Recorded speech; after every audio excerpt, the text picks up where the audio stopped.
दोस्तों आज जो हमारा वीडियो का टॉपिक है वो रहेगा मिखैल भगतिन के ऊपर।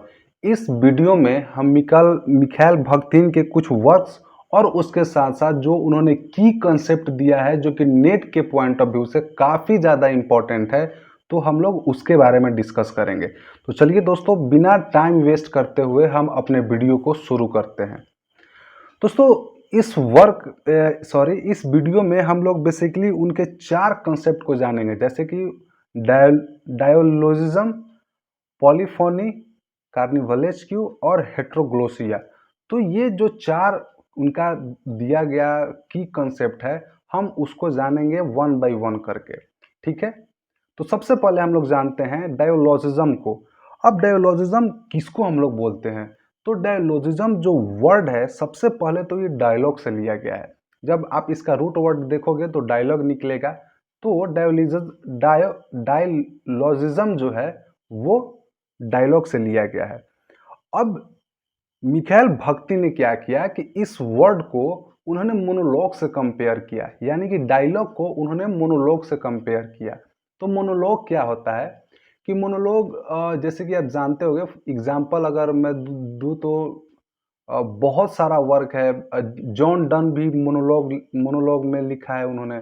और रॉबर्ट ब्राउनिंग, वो तो मास्टर थे एकदम मोनोलॉग के। उन्होंने माई लास्ट डचेज और प्रोफेरियल अबर, ये 2 वर्क मुझे बहुत ज़्यादा फैसिनेट करती है रॉबर्ट ब्राउनिंग की। तो ये 2 वर्क अगर आप पढ़े हो, अगर इसके बारे में आप जानते हो, तो आपको पता है कि मोनोलॉग क्या होता है। तो बेसिकली मोनोलॉग का मतलब ये होता है कि जब कोई आदमी अपने मन में कोई बात सोच रहा होता है ना, तो उसी को हम लोग मोनोलॉग बोलते हैं। तो इस कॉन्सेप्ट में, इस टर्म में मिखैल भक्ति ने क्या किया कि डायलॉजिज्म को उन्होंने डायलॉग और मोनोलॉग के साथ कंपेयर किया। ठीक है, और कंपेयर करते हुए उन्होंने ये बताया कि जो मोनोलॉग है, अगर मोनोलॉग कोई एक व्यक्ति उसको फॉलो कर रहा है, तो जो सच्चाई है सिर्फ उसी को पता होगा।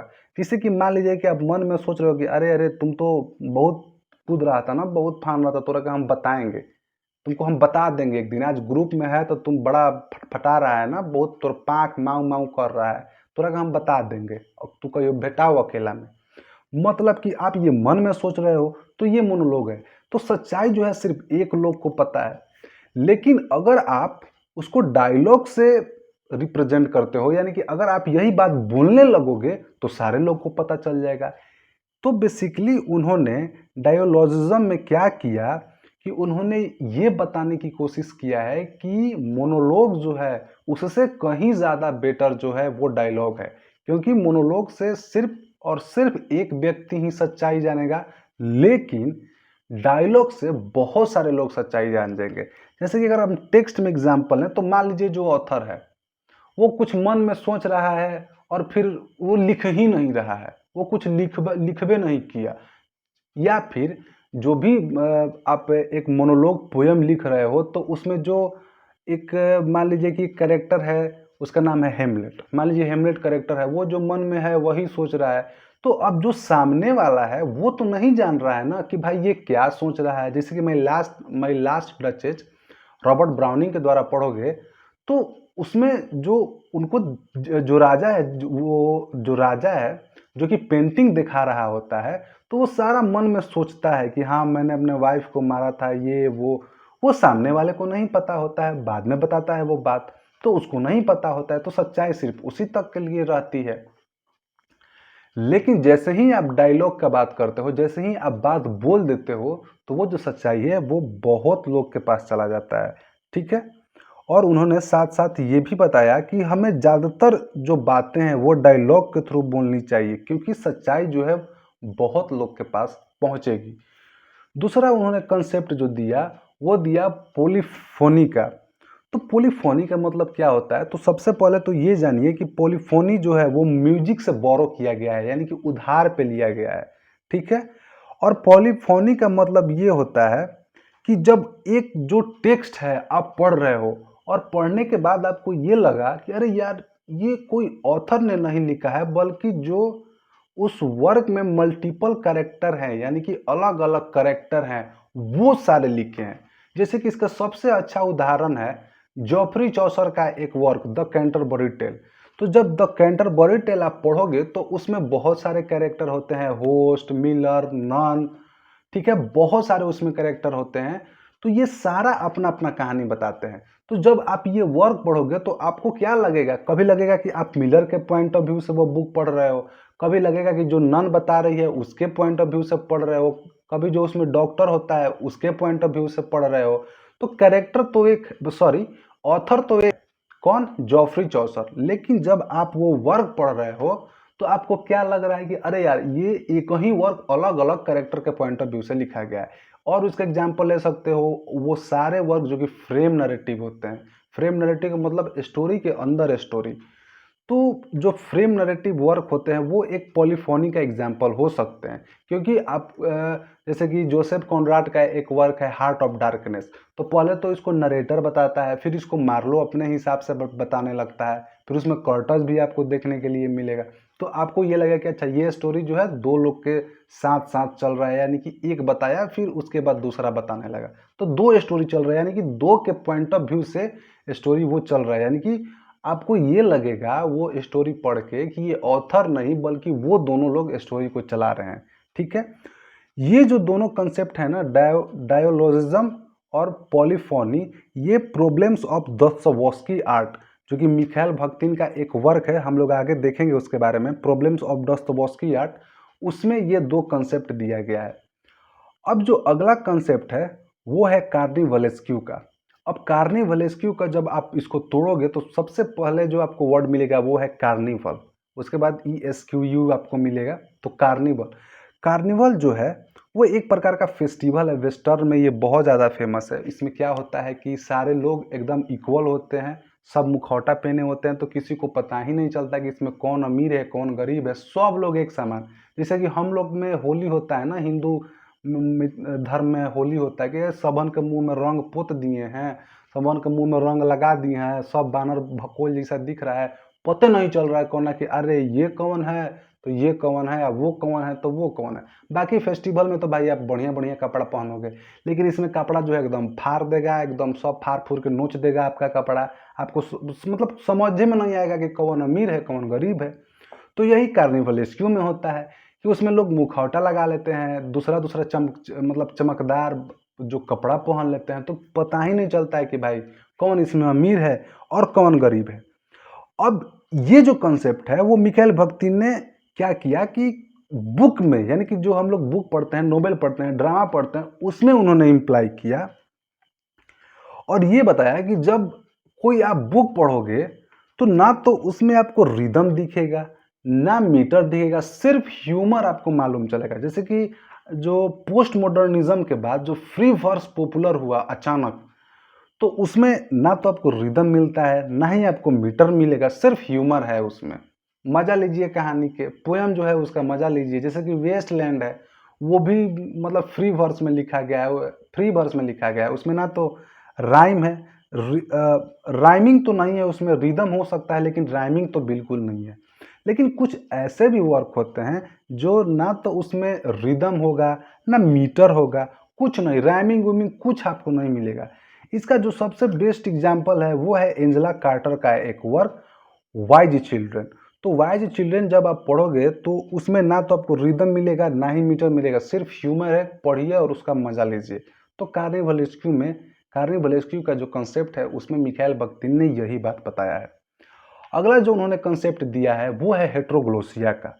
अब हेट्रोग्लोसिया का मतलब क्या होता है, तो हेट्रोग्लोसिया का मतलब है मल्टी लैंग्वेज, यानी कि बहुत सारा भाषा। ठीक है, और हेट्रोग्लोसिया का उन्होंने, जो हेट्रोग्लोसिया है उन्होंने इस तरीके से उसको डिस्क्राइब किया है कि heteroglossia means when one character talks in different ways. ठीक है, यानी कि हेट्रोग्लोसिया का मतलब ये हो गया कि जब एक कैरेक्टर अलग अलग प्रकार से बात करता है। ठीक है, अब इसको हम लोग समझते हैं एग्जाम्पल से, एग्जाम्पल से हम लोग देखेंगे तो ज़्यादा समझ में आएगा। जैसे कि मान लीजिए कि आप एक कैरेक्टर हो किसी नोवेल का, किसी ड्रामा का, कुछ भी चीज़ का आप एक कैरेक्टर हो। तो अब जब आप अपने माँ और पिताजी से बात करोगे तो उनके लिए अलग ट्यून होगा। अगर आप फ्रेंड से बात करोगे तो उनसे बात करने का जो आपका ट्यून है वो अलग होगा। अगर आप मैरिड हैं तो आपका अपनी वाइफ से बात करने का ट्यून अलग होगा, अपने बेटा से अपनी बेटी से बात करने का ट्यून अलग होगा, अपने रिलेटिव से बात करने का ट्यून अलग होगा। तो आप तो सिर्फ एक कैरेक्टर हो, लेकिन जो बात करने का जो आपका स्टाइल है, जो बात करने का आपका तरीका है, वो अलग अलग है। ठीक है, यानी कि इसी को बोला गया है हेट्रोग्लोसिया, यानी कि मल्टी लैंग्वेज। कि भाई कैरेक्टर तो एक है, कैरेक्टर तो सिर्फ एक ही गो है, लेकिन ये हमेशा अलग अलग प्रकार में बात करता रहेगा। ठीक है, तो दोस्तों ये जो 4 कंसेप्ट है वो नेट के पॉइंट ऑफ व्यू से बहुत ज़्यादा इंपॉर्टेंट है।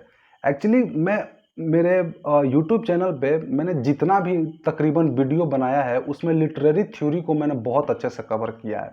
तो मैं अभी लिटरेरी थ्योरी का एक सीरीज चला रहा हूँ, इसके बाद मैं लिटरेरी क्रिटिसिज्म के ऊपर वीडियो बनाऊंगा। तो ये तो उनकी 4 कंसेप्ट थे।